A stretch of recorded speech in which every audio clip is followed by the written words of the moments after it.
Salut à tous, on se retrouve aujourd'hui pour une grosse vidéo. On va parler de toute l'ascension de Shin, de serviteur à général et plus, car je compte bien théoriser sur son futur. De quel grade va-t-il atteindre et de quel ennemi il va s'occuper. Mais ça sera en fin de vidéo. Je vais d'abord récapituler tout le parcours de Shin dans l'ordre chronologique afin de pouvoir voir son évolution au fil du temps. C'est la plus grosse vidéo de ma chaîne, c'est celle qui m'aura pris le plus de temps, donc je vous demande vraiment de lâcher votre like, commenter et de vous abonner pour me montrer votre soutien. Mais avant de parler de son ascension, parlons d'abord vite fait de son enfance. Shin est né dans un endroit et de parents inconnus. Il se fit alors recueillir par le chef du village de Juto en tant que serviteur. Il fit là-bas la rencontre de Yu, qui deviendra son meilleur ami. C'est d'ailleurs lui qui lui mettra en tête son rêve de devenir grand général. C'est aussi grâce à Yu que Shin est aussi fort dès le début du manga, car ils ont quand même fait 1254 duels, 332 victoires pour Shin, 334 pour Yu, 587 égalités, et on ne connaît pas le résultat du dernier duel. Quelques mois après leur dernier duel, Yu se fit tuer, ce qui rendit Shin encore plus fort, car il a dorénavant son poids sur ses épaules. Il se doit de devenir un grand général pour faire honneur à Yu. Bon, maintenant passons au sérieux. Shin battit son premier homme dans un combat à mort, Jokan, l'assassin qui tua Yu et qui voulait tuer Sei. C'est d'ailleurs ce dernier qui le tua, car Shin eut pendant quelques instants de la pitié pour lui. Il combatta ensuite Muta, un assassin du sud envoyé pour tuer Sei. Après un dur combat, Shin réussit à le mettre KO, mais encore une fois, ce ne fut pas lui qui l'acheva, mais Shubun-kun. Pour entrer dans le palais royal et faire venir les hommes des montagnes dedans, Shin réussit à escalader un mur en nous faisant preuve de capacités physiques hors normes. Le prochain adversaire de Shin fut Saji, un célèbre assassin de la capitale. Shin réussit à le battre mais eut vraiment du mal et reçut l'aide de Eki, qui l'avait un peu blessé au dos au préalable. Ensuite, il se battit contre Rankai, et avec l'aide de Bajo et d'autres hommes des montagnes, il réussit à le transpercer. La rébellion de Seikyu se solda alors par un échec, et Eisei put reprendre son trône. Shin aura donc prouvé à son roi qu'il était quelqu'un de compétent, car sans lui, Sei n'aurait pas réussi. Mais il faut maintenant que Shin prouve au reste de l'état de Qin sa valeur et sa puissance, et quoi de mieux pour ça que de rentrer dans l'armée et faire la guerre qui arrive. Guerre contre Wei. Shin s'enrôla dans l'infanterie, et pour ça, il doit former un Go. C'est une petite unité de 5. Il le forma avec Bitu, Biei, Kyukai et Takukei, qui étaient le chef du Go. Quand la bataille éclata, tous les soldats de la 4e armée de Qin avaient peur, excepté un, Shin. Il fonça tout seul en première ligne et sauta dans la mare d'ennemis. Il réussit à tuer plein de soldats d'un coup et créa un passage entre les rangs ennemis, ce qui aida de manière colossale l'armée de Qin. Il réussit ensuite à prendre un cheval et se battre contre les chars de Wei, tout en prenant naturellement le commandement de l'infanterie proche de lui. Grâce à lui, Duxu bougea et put accélérer la bataille. Ensuite, avec l'aide de Bakukoshin, il attaqua une colline tenue par une unité d'arbalète et Kurigen, l'un des 10 meilleurs archers de Shin. Shin parvint à bloquer 2 de ses flèches, chose qui est incroyablement difficile, puis à se rapprocher suffisamment de lui pour le trancher. C'est déjà exceptionnel tout ce qu'il a réussi à faire lors de sa première campagne. Mais c'est pas fini, il rencontra aussi le grand général Uki, qui était posté en haut d'une montagne. Shin, qui était tout plein de confiance, se fit mettre un gros coup de pression par ce dernier. Il déposa sa Gwendao sous sa gorge, sans même qu'il puisse réagir. Ensuite, il discuta avec lui, et là fut une discussion enrichissante, pour Shin, qui a pu un peu mieux cerner ce qu'était un grand général. Il prit un cheval pour retourner sur le champ de bataille, et réussit l'exploit de prendre la tête d'un général, Maki, sans trop de difficultés d'ailleurs, chose qui est surprenante. Suite à cela, Duxu tua Gokei et Qin remporta cette guerre. Grâce à tous ses exploits face à Wei, Shin passa de simple fantassin à commandant de 100 hommes en seulement une guerre, chose qui est extrêmement rare, ce qui prouve tout le talent de notre jeune Shin. Parlons maintenant de l'arc des assassins. On va vite passer dessus car ce n'est pas le plus intéressant, mais on peut voir Shin tuer sans trop de difficulté plein d'assassins reconnus, ce qui nous montre sa puissance. On peut aussi voir à quel point il est prêt à tout pour aider Sei, ce qui est vraiment beau, et renforce encore plus leur relation. Maintenant venons-en au combat le plus intéressant de l'arc, Shin contre Kyukai. Le combat n'a pas eu de fin, mais on a pu voir que Kyukai dominait largement le combat. À ce niveau-là du manga, Kyukai était bien plus forte que Shin. Mais quelques temps après, on voit Shuei-kun avoir une conversation très intéressante avec Seitaku, parlant des pions les plus intéressants à voir. Et Shuei-kun fit comprendre que celui qui l'intéressait le plus était Shin. Ça fait plaisir que dès le début du manga, des grands noms comme Shuei-kun ont pu voir le potentiel de fou de notre protagoniste, surtout quand il y a des Kyukai à côté. Shin tenta ensuite de se faire entraîner par le grand général Uki. On peut dire qu'il ne manque vraiment pas de courage pour essayer ça. Uki refusa et le jeta dans une zone apatride. L'objectif de Shin est de la pacifier. Uki lui confisqua son épée car il n'espère pas que Shin prouve sa valeur militaire. Il fit exprès de le mettre dans la zone la plus faible, où il y avait seulement 100 hommes aux environs. Ce qui est parfait, car Shin venait justement d'être promu commandant de 100 hommes. Sa mission a pour but d'apprendre à Shin à bien diriger, et à quel point mener des hommes peut être difficile, ainsi que l'importance de la force d'un groupe. Uki accepta de l'entraîner à la fin de sa mission, mais malheureusement, ça n'arrivera jamais. Shin réussit à pacifier la région en 4 mois.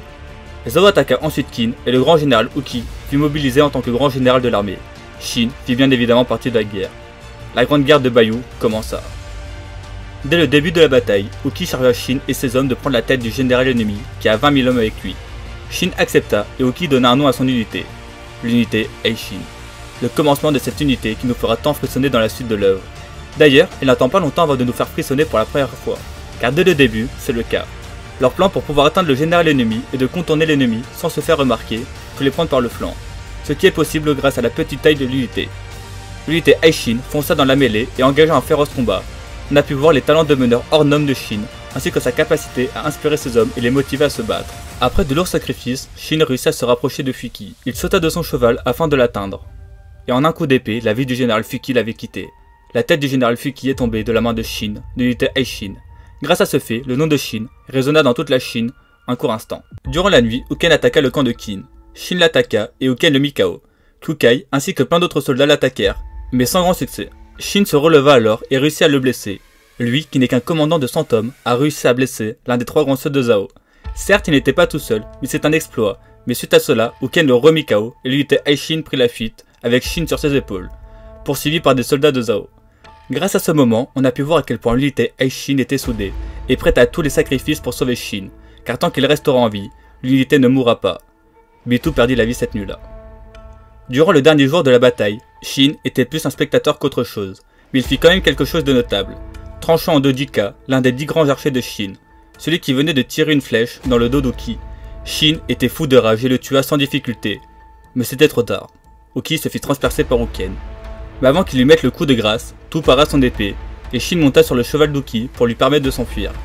Puis on a le droit à l'un de mes moments préférés de Kingdom, la vue d'un général. Uki explique à Shin ce qu'est la vue d'un général, et c'est tout simplement magnifique, et va l'aider grandement pour la suite. Puis vint la mort d'Uki, où il lui légua sa Gwendao, tout en lui disant qu'il avait du talent et qu'il était prometteur. Ces paroles resta gravées à jamais dans la mémoire de Shin, ainsi que celle de tous les lecteurs.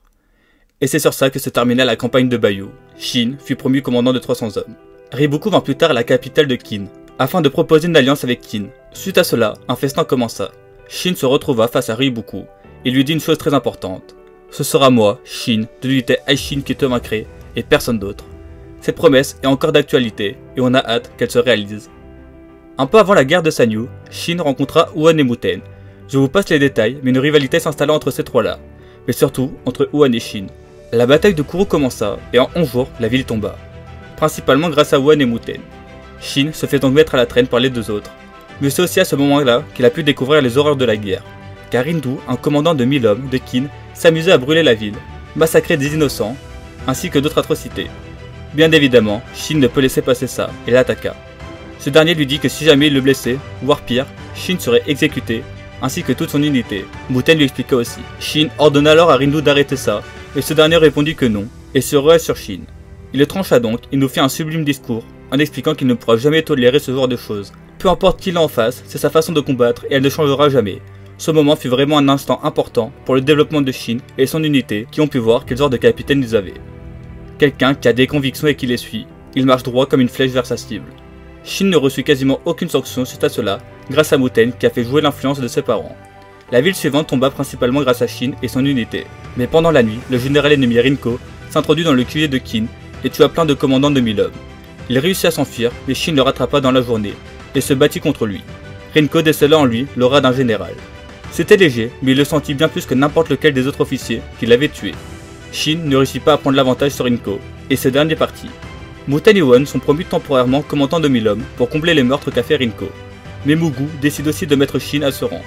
Mais il doit prendre 3 têtes de commandants de 1000 hommes, ou prendre la tête d'un général, sinon il sera rétrogradé de 3 rangs. Ce qui ne fait pas peur à notre protagoniste, qui affirme bien fort qu'il prendra la tête du grand général ennemi Renpa. Puis la guerre de Sanyu commença. Dès le début de la bataille, l'unité Aishin tomba rapidement dans l'un des pièges de Genpu. Shin réussit à s'en sortir grâce à la tribu Seiseki et leur ouïe très fine. Ils trouvèrent le QG ennemi et l'attaqua, mais retombèrent dans l'un des pièges de Genpu, qui tira une salve de flèches qui tua grand nombre de soldats de l'unité. Mais ça n'arrêta pas l'unité qui continua à avancer, pour ensuite reprendre un piège qui était caché dans le sol. Puis la Gyoku intervint pour aider la Aishin. Néanmoins, à la surprise générale, Genpu battit en retrait, après avoir tué énormément de soldats de la Aishin. Notre protagoniste tenta cependant de lancer une lance sur Genpu, qui s'enfuyait, et malheureusement, il loupa sa cible de peu. La journée se solda sur une grosse défaite de la Aishin. Durant la deuxième journée, Shin se retrouva encore une fois face à Rinko. Huan et Shin se mit à deux sur lui pour commencer, Shin réussit à lui sectionner 2 doigts de sa main gauche, ainsi que sa monture, mais il prit aussi de lourds dégâts. Puis la journée prit fin, sans qu'il y ait de vainqueur. Troisième journée, et encore une fois, un combat éclata entre Rinko et Shin. Que dire de ce combat, hormis que c'est l'un des meilleurs combats de l'œuvre, et sans doute le meilleur de Shin. Le combat fut acharné. Rinko planta son épée dans la jambe de Shin, ce qui l'endommagea énormément. Mais heureusement, notre héros avait appris à se battre avec une seule jambe, quand il était petit, avec Shu. Rinko mit Shin par terre, et en voulant l'achever, Soshu se mit en travers.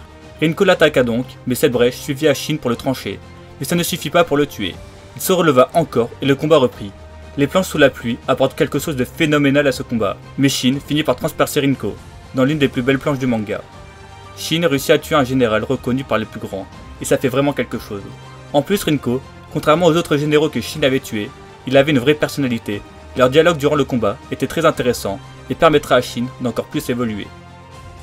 Mais Shin ne s'arrêta pas là dans la bataille. Il alla jusqu'à Renpa qui lui dit de se faire un nom avant de pouvoir lui parler. Il lui jeta l'épée de son général à ses pieds.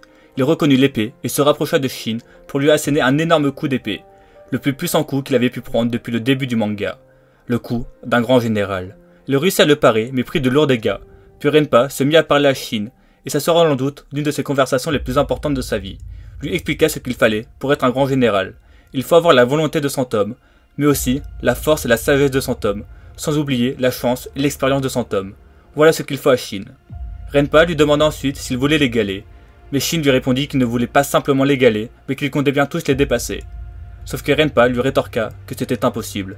Sauf s'il réussissait quelque chose que personne n'avait réussi jusque-là, l'unification de la Chine. C'est d'ailleurs à ce moment-là que le rêve de Shin et Sei sont rentrés en collision. Ils partagent maintenant le même rêve, chose qui est très intéressante. La bataille de Sanyo se conclut sur ça. La victoire revint à Kin, et Shin, l'unité Aishin fut promu officiellement, commandant de 1000 hommes. 3 mois plus tard, Shin essuie défaite sur défaite et est sur le point de se faire rétrograder. La raison de ces défaites est simple, c'est car ils n'ont plus de stratège depuis que Chukai est parti. C'est Shin et En qui s'en occupent. Cela explique toutes les défaites. Boten proposa alors Muki comme stratège de l'unité. Mais finalement, ce fut Ten qui arriva. Elle devint la stratège de l'unité et fit preuve d'un talent remarquable en stratégie, et en faisant gagner la Aishin, et en battant l'un des 8 meilleurs stratèges de Wei. Puis en une dizaine de jours, il réussit à pacifier la région. La Aishin fut ensuite mise à la frontière de Shu, après 10 jours à se regarder dans le blanc des yeux, Shin craqua à cause des provocations ennemies, et attaqua Kuyoku, le commandant de 1000 hommes.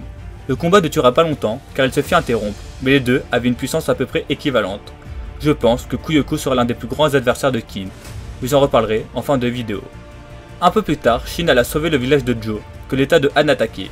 Il tua facilement le commandant de 2000 hommes Bakan, et sauva la population du village. Puis en s'en allant, il tomba sur Riboku, et Shunshin-kun le premier ministre de Shu, en train de discuter. Riboku proposa un duel à Shin, qu'il accepta. Shin se rendit alors compte que le grand général de Zhao n'était pas qu'un simple stratège, mais savait aussi très bien se battre avec une épée à la main. Mais le duel fut vite interrompu. Puis vint ensuite la plus grosse guerre du manga, la coalition. Shin fut mis sous les ordres du grand général Dukshu, et se retrouve face à l'armée de Zhao, commandée par Keisha. C'est d'ailleurs à ce moment-là que Shin nous montra pour la première fois ses talents de général instinctif. Il remonta toute son armée jusqu'à l'arrière-garde, puis motiva tous les soldats de l'armée de Dukshu qui n'étaient pas au top, et prit le commandement de l'arrière-garde naturellement. À ce moment-là, il dirigeait 10 000 soldats. Grâce à cela, il alluma un feu, ce qui aida fortement Dukshu. Shin se battit contre l'armée de Mangoku, une armée vraiment difficile à battre, car elle était composée essentiellement de parents et fils de ceux qui se sont fait enterrer vivants à Shuei. Son combat contre Mangoku est beaucoup plus intéressant d'un point de vue philosophique que martial.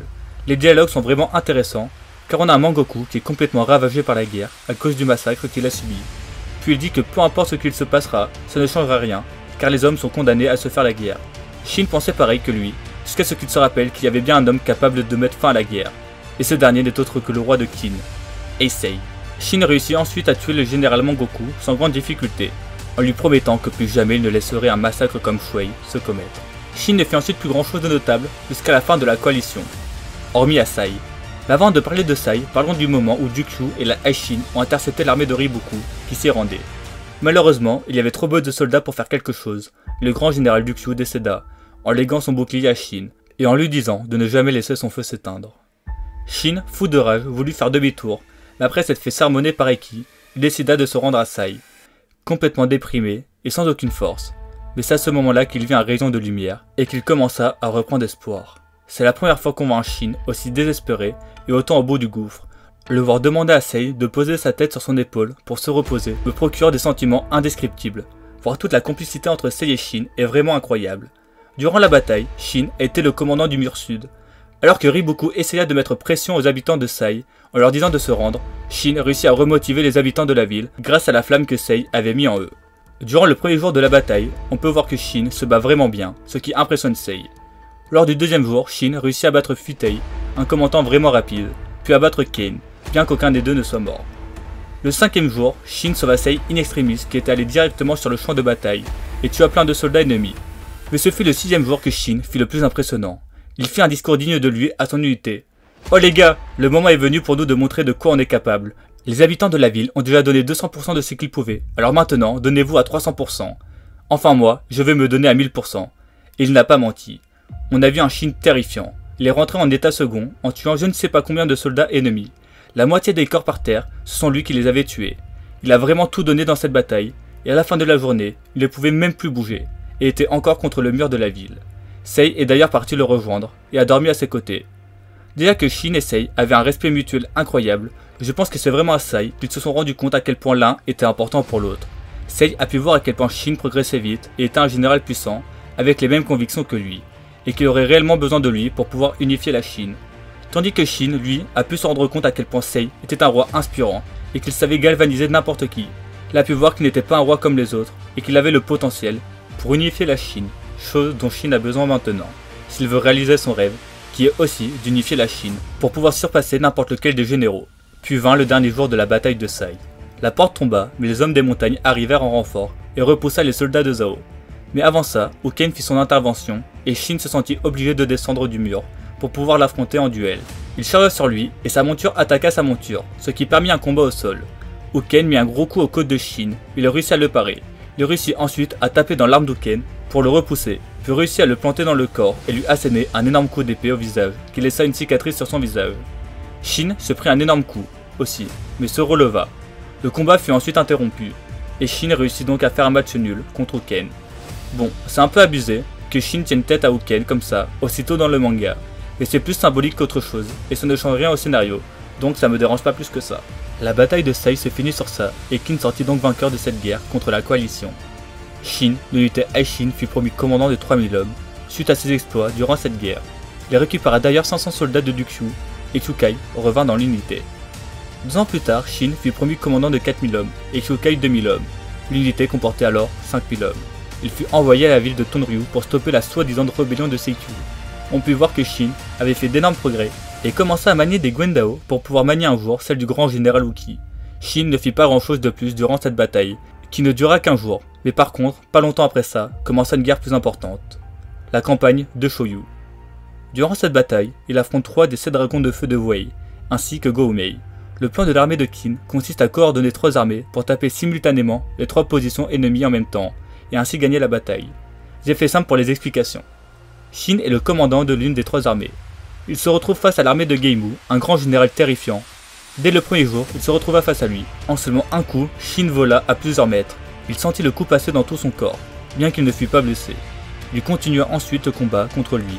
Aucun des deux ne gagna, mais Shin fut clairement le plus blessé des deux. En parallèle de ça, Ten se fit capturer.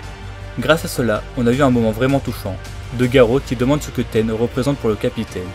Ce dernier répondit que Ten était pour lui comme sa petite sœur, et qu'il ferait tout pour la sauver, et qu'il ne pourrait pas rester à rien faire tout en sachant qu'elle risque de se faire tuer. Dites-vous que même après cela, certains fous pensaient que Ten allait sortir avec Shin, mais bref, je m'égare. Ten se fit relâcher par Geimmu grâce à un échange de prisonniers. Rien d'intéressant se passa le deuxième jour. Puis commença le dernier jour, et Shin réengagea un combat face à Geimmu. Le combat fut bien plus serré que le premier, mais Geimmu avait encore légèrement l'avantage. Et ce qui est très intéressant, ce fut ce que Geimmu lui déclara. « Tu es comme Renpai Oki, un imbécile qui nous vend la guerre comme quelque chose de sublime, en bavant je ne sais quel rêve idéal. Ceux qui cherchent à légitimer la guerre par un rêve ne cherchent qu'à duper les imbéciles avec de jolis mots pour les rassembler. Les forts font ce qu'ils veulent et massacrent tant qu'ils le désirent. C'est tout. » Shin lui répondit alors que c'était faux, sans apporter d'arguments. Geimmu lui ordonna alors de lui donner une réponse plus convaincante lors de leur prochaine rencontre. En soi, Geimmu n'a pas totalement tort dans ce qu'il dit, et j'ai hâte de voir ce que Shin lui répondra quand ils se reverront. Car oui, pour moi, il y aura un match au retour, mais j'en parlerai plus tard dans la vidéo. Grâce au renfort de l'armée de Rinkoku, l'unité Aishin réussit à se rendre au point de rendez-vous. Guomei et Reimu s'enfuirent, mais Shin les rattrapa.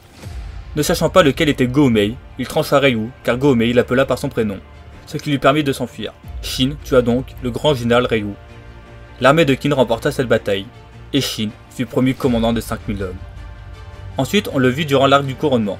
Il arriva avec 1000 hommes de l'unité Aishin, ainsi que des hommes de la ville de Sai, pour venir en aide à Sei, car Kanyu était en train de se faire envahir par l'état de Hai. Shin n'aura pas eu de combat notable, mais a quand même réussi à vaincre beaucoup de soldats ennemis, ainsi qu'à sauver la fille de Sei. La planche où il la porte dans ses bras en lui disant qu'il est le meilleur ami de son père est magnifique. Suite à cela, la rébellion de Hai échoua. On peut voir que Shin a pas mal mûri depuis le début du manga, lors de sa discussion avec Sei. On peut voir qu'il a largement fait le deuil de Yu. Il a aussi compris qu'il était en tort quand il disait à Sei que les gens du peuple s'en foutaient de savoir qui les gouverne. Il comprit que le roi était quelque chose de très important, surtout Sei, car il est le seul à pouvoir unifier la Chine, le seul à pouvoir mettre un terme à la guerre. Sei expliqua qu'il comptait unifier la Chine en 15 ans, sinon ça serait quasiment impossible. Il lui dit aussi qu'il comptait bientôt remettre le système des 6 grands généraux, donc il va falloir que Shin se dépêche, si jamais il veut faire partie de la course. Malheureusement pour lui, ça va être très dur, vu que déjà 5 places sont prises. Laissons place maintenant à la prochaine grande guerre, Kokuyu. Shin va se battre aux côtés du général Kanki. On peut dire que ce dernier lui fait une sacrée impression. Il a instinctivement peur de lui, car il a l'air dangereux. Pour cette bataille, Naki va rejoindre temporairement la Aishin, car ils vont procéder à un échange de troupes afin de pouvoir s'adapter aux stratégies de Kanki si nécessaire. C'est Biei qui rejoindra celle de Kanki. Dès le premier jour, l'unité Aishin tomba dans une embuscade ennemie et perdirent beaucoup de soldats, ainsi que la colline qu'ils devaient prendre. Shin eut aussi un affrontement contre le général Batei, qui se solda en match nul. Puis, les bras droits de Kisui se jouèrent encore de l'unité Aishin et réussirent leur réel objectif. En gros, l'unité Aishin merde au premier jour, mais heureusement, lors du deuxième jour, ils se rattrapèrent largement grâce à un plan incroyable de Ten, qui consistait à prendre le fleuve, ainsi que l'exécution de ce plan par N. J'ai adoré ce moment car on a enfin d'autres gens que Shin et Kyukai qui brillent dans l'unité. Je reviendrai aussi sur ça en fin de vidéo. Lors du troisième jour, l'unité tenta de renverser le cours de la bataille, sauf qu'au final, Kanki ne profita pas de cette occasion et choqua tout le monde. Lors du quatrième jour, la Aishin se fit attaquer par Keisha et son armée, sauf que tout ça faisait partie du plan de Kanki. Malheureusement, grâce à Batei, Kisui et Ryutu, Keisha réussit à s'enfuir. Enfin ça, c'est ce que tout le monde pensait. Mais Shin surprit tout le monde en changeant de plan et en allant attaquer directement Keisha. Ryutu s'interposa mais se fit lui aussi stopper à son tour par Kyukai, qui finit par le tuer. Quant à Shin, il se retrouva proche de Keisha et nous sortit encore une fois un discours capable de motiver son unité. Il se compara à Uki, qui était capable de galvaniser ses hommes, et dit qu'il était capable de faire pareil. Si vous êtes en difficulté, regardez mon dos et battez-vous.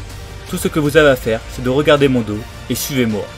Il se retrouva finalement en face du général ennemi. Keisha réussit à tenir Shin un peu, à l'épée, mais céda finalement face à Shin, surpuissant.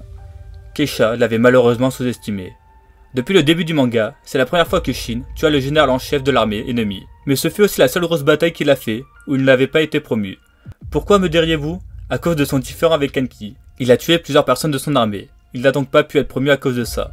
Enfin, c'est plus compliqué que ça car c'est plus Kyukai qui les avait tués, mais ça revient au même. Mais bref, reparlons de la bataille. Kanki, pour son plan, avait massacré énormément d'habitants d'un village au milieu de la forêt, ce qui ne plut vraiment pas à Shin et Kyukai. Shin fit alors la morale à Kanki, sauf que ce dernier lui fit comprendre que c'était lui le plus grand méchant dans l'histoire, car unifier la Chine implique de massacrer un état ennemi jusqu'à ce qu'il ne puisse plus se battre. Et en soi, il n'a pas totalement tort. Biei intervint ensuite et se fit tabasser par Shin car il portait l'un des bracelets volés sur les cadavres. Shin craqua complètement et dit à Biei de ne plus jamais revenir dans la Aishin. J'avoue que Biei me fit quand même pas mal de peine. Il attaqua ensuite des membres de l'armée de Kanki qui étaient en train d'insulter Shin. C'est à ce moment-là qu'il comprit ce qu'était réellement l'unité Aishin. Quand il se réveilla, il fut aux côtés de Shin qui lui expliqua quel genre de général il voulait devenir et quel genre d'unité il aimerait avoir. Toute l'unité entendirent son discours magnifique. C'est l'une des raisons pour laquelle Shin est un commandant autant apprécié et que son unité est aussi forte. Ils sont prêts à tout pour lui car ils l'admirent et l'aiment de tout leur cœur. Suite à cette bataille, Shin comprit à quel point Kanki était puissant et intelligent et pas juste un malade mental. Naki rejoint d'ailleurs l'unité, mais Shin décida qu'il était aussi temps de reformer l'unité Aishin et de recruter de nouveaux membres. Il recruta 1000 membres qui ont dû faire des tests physiques très compliqués. Dans les nouvelles recrues, il faut retenir 3 noms pour moi. Les frères Archer, Jin et Tan, ainsi que Konto, qui brillera plus tard. Enfin je pense. Après tout ce recrutement, l'unité Aishin se rendit à Kanyu pour partir pour la prochaine guerre aux côtés de plein d'autres armées. Ce fut justement avant de partir pour la grande bataille de Gyu que Sei amena quelque chose à Shin. l'arme qui lui avait été léguée il y a de cela 8 ans, la Guandao du grand général Uki. Le voir enfin porter cette arme me rend tellement heureux, et j'ai vraiment eu la même réaction que les vétérans de l'unité Aishin. Puis la guerre de Gyu commença. En termes de stratégie, cet arc est assez compliqué, et c'est une vidéo sur Shin, donc je vais vous épargner tout ce que Hussein a mis en place.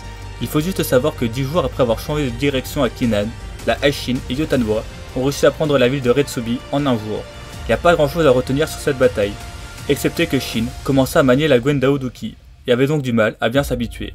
Par contre, ce qui est plus intéressant, ce fut la discussion entre les nouvelles recrues et les vétérans. Ils expliquèrent aux plus jeunes que c'était normal d'avoir peur lors de sa première guerre et de ne rien faire d'extraordinaire. Kanto demanda alors si Shin s'était planté lors de sa première guerre. Shusa lui répondit qu'il ne pouvait pas être plus à côté de la vérité. Il lui raconta alors tous les exploits de son capitaine lors de sa première guerre. J'ai tellement de frissons quand je vois les vétérans complimenter Shin. Ils ont tellement de respect envers lui. En plus, ça permet aussi aux nouvelles recrues de voir à quel point leur chef est quelqu'un d'impressionnant. Bon, maintenant parlons des choses sérieuses et du début de la bataille de Shukai. Shin fut envoyé sur l'aile gauche de Kin avec 1000 de ses cavaliers afin de prendre la tête du général Kisui. Il se rapprocha pas mal de Kisui, mais Riboku tua le général Maku, ce qui changea les plans de Shin, qui décida de foncer sur Riboku.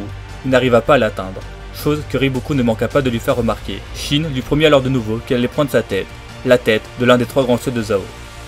Ensuite, Shin et Muten ont réussi à ressusciter l'aile gauche de Kin, qui était normalement perdue à cause de la mort de Maku. C'est principalement l'intelligence de Muten qui a permis cela, et Shin prouva encore une fois qu'il était un solide allié. Hussein ordonna à Shin de revenir au camp et de quitter l'aile gauche. Lors du 3e jour, la Aishin fut envoyée sur l'aile droite, mais cette fois-ci avec toute l'unité, c'est-à-dire les 8000 hommes. Shin et Kyukai arrivèrent juste au bon moment pour sauver Banyu. Voir Shin et Won combattre côte à côte, c'est vraiment quelque chose qui fait plaisir. Shin se battit contre l'armée de Gyun. Il commença d'ailleurs à bien maîtriser la Guandao d'Uki, mais malgré ça, il était en train de perdre. La raison à cela était simple. Ten n'arriva à rien contre Gyun, car ce dernier était un général instinctif. Ce fut alors Shin qui prit le commandement de l'armée. L'unité va donc devoir écouter les stratégies de Shin. Il réussit à lire les stratégies de Gyun bien mieux que Ten. Il se retrouva même nez à nez avec ce dernier. Un combat démarra entre eux. Shin se fit dominer au début, mais réussit de plus en plus à reprendre l'avantage, mais ce ne fut pas suffisant. Il n'y a pas eu de vainqueur car la nuit tomba, mais Gyun avait quand même largement dominé ce combat. Mais ça s'explique par le fait que son adversaire ne sait pas encore manier parfaitement la Guandao d'Uki. En tout cas, ce fut quand même une petite victoire de l'aile gauche de Kin, car Gyun pensait faire bien plus mais fut surpris par 3 choses. Shin qui réussit à prédire son attaque, la deuxième que Shin pouvait lui tenir tête, la dernière que l'unité Aishin possédait un officier capable d'influencer la bataille, autre que son capitaine. On peut voir durant la nuit que Kyukai et Shin ont vraiment été affaiblis. Il se passa rien du 4e au 8e jour, mais le 9e jour il se passa beaucoup plus de choses. Shin réussit à percer les premières lignes de Gakuei. Puis, ensuite, il s'arrêta de bouger, et le général ennemi le chargea. Et là, Shin nous a sorti une prestation digne d'un grand général.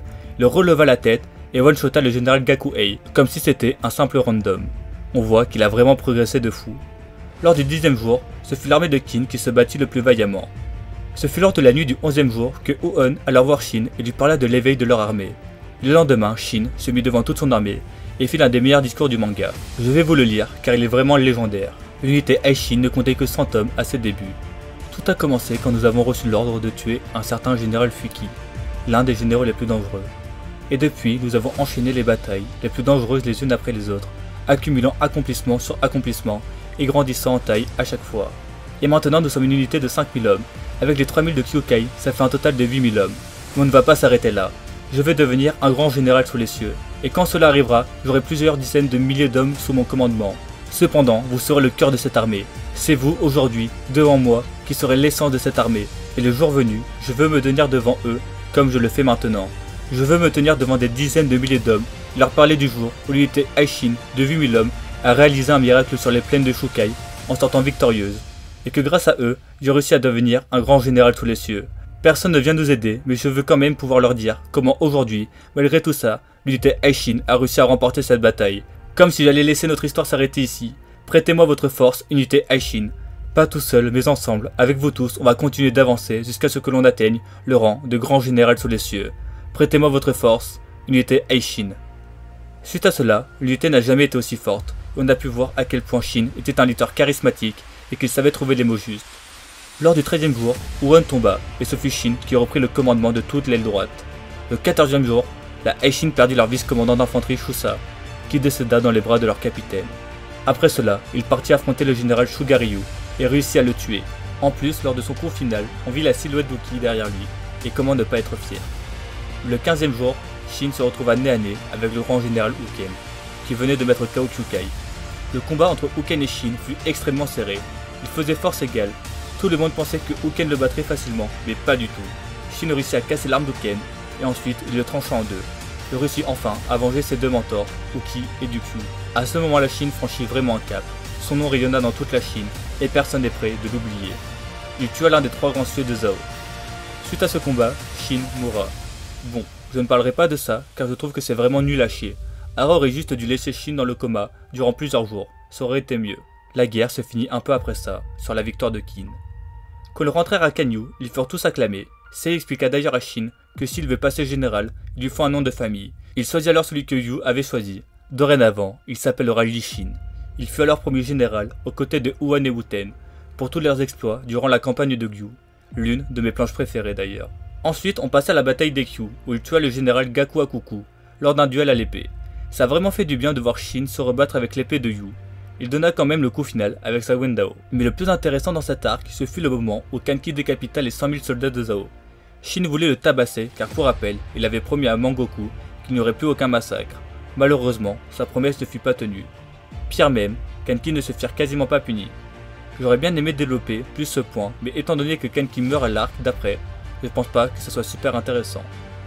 Lors de la conquête d'Etsuyu, qui ne durera vraiment pas longtemps, Shin tua le général Ryufu. Parlons maintenant de la dernière grande guerre en date, celle de Bian. L'armée de Qin se fait complètement encercler par celle de Riboku. Dès le début de la bataille, Shin éveilla son côté instinctif, dit à toute l'unité Aishin d'abandonner son rôle de rempart de l'aile droite pour rejoindre Buten. Ten commença à le contredire, chose que j'ai pas spécialement aimée, car elle doit faire confiance en son capitaine. Mais Shin lui dit de faire confiance en ses yeux, ceux du général Li Shin, capitaine de l'unité Aishin. D'ailleurs, cette stratégie surprit complètement Riboku, qui a eu l'impression de se battre contre Dukyu. Voir Shin être comparé à ce dernier fait plaisir, car on ressent vraiment à quel point il a progressé. Shin réussit à blesser le général Yukariyu très profondément, et grâce à Kyukai, toute l'unité réussit à passer au travers du piège de Riboku, et à s'enfuir. Ce dernier reconnaît alors que Shin était vraiment rentré dans la cour des grands. Shin réussit ensuite à prendre la ville de Gian, la nuit, avec la Gakuka. Il a pris là-bas le passé de Kanki, ce qui aidera son développement plus tard. Il quitta ensuite la ville de Gian car Kanki avait un autre plan. Je vous passe les détails car Shin ne fait rien de transcendant. Mais suite à cela, Kanki perdit la vie. On vit que Kanki avait confiance en Shin et son unité. Il lui donna même l'aile des 6 grands généraux pour qu'il la rende à Sei. Je trouve la symbolique vraiment forte. Il perdit aussi Naki, qui selon moi était son meilleur commandant, hormis Kyukai. Quelques mois après ça, Shin partit pour Han pour une mission diplomatique et on a eu le droit de voir un Shin vraiment mature, ce qui fait vraiment du bien, car il a environ 26 ans et qu'il était temps pour lui de grandir. Son dialogue avec Kenpichi était vraiment des plus intéressants. On a pu voir la vision que Shin avait de la vraie nature de l'homme. Je suis d'ailleurs assez d'accord avec lui. Il réussit alors à convaincre Kenpichi de venir à Qin. Déjà grâce à ça, on a pu voir que Shin avait bien mûri. Mais en plus de ça, on a pu voir quelques chapitres après qu'il demanda à Kyukai de l'épouser, une fois l'unification terminée. Il a enfin porté ses couilles et le voir lui dire en face m'a fait vraiment un bien fou. J'avais vraiment peur qu'il se tourne autour comme des gamins jusqu'à ses 40 ans. Mais là c'est bon. Enfin pas totalement vu qu'elle lui a pas donné de réponse, mais de son côté, les choses sont claires. Pour résumer, Shin est un personnage incroyable qui a beaucoup évolué au fil du manga, que ce soit mentalement ou martialement. Il a tué plus de 12 généraux depuis le début, et c'est pas fini. Il est passé d'esclave à actuellement général de 30 000 hommes, et c'est pas fini. Il part actuellement en guerre pour aller prendre la tête du grand général Riboku, et faire entrer son nom à jamais dans l'histoire. Maintenant passons à la partie théorie. La vidéo est déjà assez longue, donc je vais faire court. Je vais essayer de vous dire contre quel généraux Shin pourrait se battre, et pourquoi ça serait intéressant. Bon, déjà je vais pas m'attarder énormément sur Zhao, car on est en plein dedans, et que je risque d'en parler dans la plupart de mes reviews. Mais pour faire simple, je pense qu'il va tuer certains généraux de Seika. Je ne pense pas qu'il va se battre contre Shibashu, et je pense qu'il va réussir à surprendre stratégiquement Riboku, à certains moments, dû à son instinct. Il faut qu'il montre à quel point il est le successeur de Dukyu, qu'il est le général instinctif ultime. Bon, je demande pas forcément qu'il batte Riboku sur chaque stratégie, mais au moins qu'il arrive à le surprendre à plusieurs reprises. Je pense aussi qu'il prendra la tête de Riboku, comme il lui a promis à tant de reprises. Je vois vraiment personne d'autre à Qin prendre la tête de Riboku, autre que Shin. C'est l'antagoniste ultime de manga pour l'instant, ainsi que celui qui a tué tous les hommes qui ont inspiré Shin, que ce soit Uki, Dukyu et même Kanki. On se rend pas compte de la symbolique que ce serait de voir Shin découper Riboku, surtout que ça sonnerait sans doute la fin de Zhao. Maintenant, Parlons de l'invasion de Wei. Je pense que d'ici là, Shin sera devenu un grand général, soit il sera un général d'environ 50 000 hommes. Je le vois bien envahir l'état aux côtés de Tu, ainsi que l'un des deux autres du trio, et peut-être un autre grand général en fonction de la situation. Comme grand avien, je le vois peut-être se battre contre Renbyaku, mais je le vois plus pour Tu. Par contre, je suis quasiment sûr de le voir se battre contre Geimmu. Il y a plusieurs raisons à cela. Déjà, à la fin de leur combat précédent, une revanche nous a été teasée. On sait aussi que Geimmu est un monstre de puissance, donc il faudrait au moins quelqu'un comme lui pour concurrencer Shin. Et pour la raison la plus importante, à une revanche entre eux, c'est que Shin doit lui donner une réponse, car il n'avait pas été convaincant lors de leur dernière rencontre. Geimmu a une vision assez réaliste de la guerre, alors que Shin la voit optimiste. C'est un rêveur comme Uki et Renpa, qu'il considère comme des légendes. Au début du manga, il veut être un grand général juste pour pouvoir avoir son nom, qui résonne dans la Chine. Et quand on y repense, c'est très égoïste. Mais plus le manga avancera, et plus Shin évoluera, car il vit les ravages de la guerre, et compris à quel point c'était quelque chose d'affreux. Maintenant, il ne se bat plus juste pour avoir son nom qui résonne, mais bien pour pouvoir unifier la Chine, et mettre un terme à la guerre. Il devra alors le faire comprendre à Geimmu. Je vous invite à regarder la vidéo de Kingdom Boutard sur YouTube qui parle de Geimmu, c'est très intéressant. Et sinon, je vois pas qui d'autre il pourrait affronter comme général à White de connu. Sans doute de nouveaux personnages, pareil pour Anne, Yan et Ki. J'ai aucune idée de qui il pourrait affronter, car on a bien trop peu d'infos sur eux. Mais par contre, j'ai plein d'idées pour le dernier état. Shu. Pour commencer, je pense qu'il va affronter plein de généraux encore inconnus, car il doit y en avoir plein à Shu. Il risque aussi de croiser la route du grand général Kuen, et je pense qu'il l'affrontera à plusieurs reprises. Il perdra sans doute au moins une fois contre lui, pour montrer sa puissance. Il risque aussi de croiser la route de Karin, et je pense pas qu'il se batte directement contre elle. Bon, maintenant parlons d'un personnage qui pour moi doit obligatoirement revoir Shin. Je veux parler de Renpa, et j'aimerais qu'il nous propose un combat, ou au moins un échange de coups. Mais vu l'âge avancé qu'a Renpa, je sais pas si ça sera possible, mais j'aimerais au moins voir une discussion entre les deux. Que Renpa puisse voir à quoi ressemble la nouvelle génération. Je dirais même pour qu'il puisse voir que la nouvelle génération l'a dépassé. Shin pourrait aussi lui dire ce que c'est pour lui d'être un grand général, car sa vision a bien changé depuis Sanyu, car il sera lui-même devenu un grand général, alors qu'à l'époque, c'était juste un petit commandant de 300 hommes qui ne connaissait quasiment rien à la guerre. J'espère de tout mon cœur voir une rencontre entre ces deux-là, car elle pourrait apporter beaucoup à Shin et à Renpa. Et pour finir, je vais vous parler de celui qui offrira sans doute l'un des meilleurs combats à Shin, Kuyoku. Déjà, il a le même âge que Shin, il nous est présenté comme son rival, d'un autre état. Il a gravi les échelons en même temps que Shin, nous est teasé comme quelqu'un avec un avenir de fou, et le seul personnage du manga avec une épée légendaire. Je pense que Kuyoku va tuer tout, car j'ai l'impression que Hara essaie de créer une rivalité entre eux. Il est important que Kuyoku tue des gros noms de Kin pour pouvoir lui donner une crédibilité, pour quand il affrontera Shin. Il pourrait aussi tuer l'un des membres du trio, ce qui pourrait donner à Shin une raison supplémentaire pour se battre à fond contre lui. Il faut que Kuyoku fasse peur et nous traumatise, afin de pouvoir offrir à Shin le meilleur duel du manga. Donc je pense vraiment qu'il va faire du mal à Kin dans les années à venir. J'aimerais aussi parler un peu du futur de l'unité Aishin. Shin va devenir un grand général et il lui faudra alors des généraux vraiment puissants à ses côtés, ainsi que de forts soldats. Et malheureusement, hormis Kukai, je trouve le niveau vraiment faible, actuellement. Peut-être que Sugen ou Sosui vont avoir un power-up, mais bon, je sais pas trop. Soit il en recrutera plus tard, soit les nouvelles recrues vont nous impressionner prochainement. Je pense notamment à Kanto ou bien Sado. Si tout venait à mourir, je pense qu'il léguera son armée à Shin, car c'est sans doute ce que Uki aurait voulu. Il lui a déjà légué son arme, ça serait beau qu'il ait aussi son armée. Bon, je vais pas plus m'étaler sur ça. Shin a un palmarès de folie, et c'est pas près de finir. Il va finir par être le plus grand général de Shin et à l'unifier, et quand ça arrivera, on sera tous comme des fous et terriblement heureux. On aura pu suivre toute l'épopée de cette légende qu'est Lee Shin. On l'aura vu être un gamin rêveur, faire ses premiers pas sur le champ de bataille, rencontrer des légendes de Shin qui l'ont inspiré. Il a ensuite vu les horreurs de la guerre et s'est fait son propre avis dessus. Son rêve n'est plus simplement d'être un grand général, mais c'est bien d'unifier la Chine et de mettre fin aux guerres. On est encore loin de la fin du manga, mais on sait que le grand général Lee Shin va marquer l'histoire et rentrer dans la légende. J'espère que la vidéo vous a plu.